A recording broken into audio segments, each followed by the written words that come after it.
On va pas vous mentir, quand on a décidé de vous parler du métier de contrôleur, on a eu quelques appréhensions. C'est un métier dont la mission peut paraître injustifiée, mais qu'en est-il vraiment ? Donc, je m'appelle Catherine Blec, je suis agent RATP depuis quelques temps, on va dire depuis 33 ans précisément. Alors les prérequis du poste, on ne peut pas dire qu'il y a une formation, puisque la formation va être réalisée en interne. Une fois que le candidat aura réalisé le parcours de sélection, si tout a été validé, il rentrera à ce moment-là en formation pour valider le poste, mais c'est de la formation interne. Le prérequis actuellement qui est demandé sur ce poste, on souhaite que les personnes aient une expérience dans le domaine soit de la médiation, soit de la sécurité, ou soit de la sûreté. La difficulté, c'est de trouver des candidatures avec les prérequis qu'on souhaite. Alors la RATP, on paye sur 13 mois. D'accord.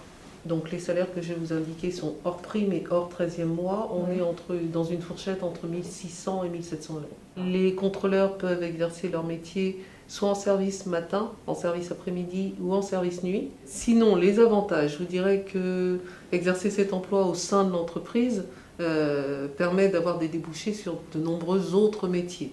Donc en soi, c'est un métier qui allie aussi bien le relationnel que la médiation, puisque c'est un des prérequis qu'on a mis maintenant dans le poste, qui permet d'avoir de nombreuses relations humaines, même si certaines peuvent être conflictuelles, mais c'est quand même un des avantages du métier. Les gens perçoivent le métier de contrôleur comme étant un métier répressif.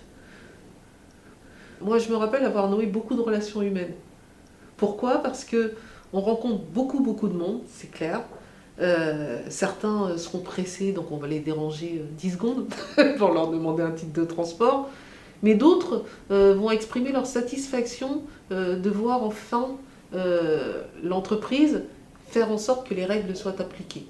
La partie d'achat de titres de transport par les voyageurs contribue quand même à faire en sorte que l'entreprise puisse prévoir. Ce sont des mannes financières dont on a besoin. La partie client est tout à fait importante.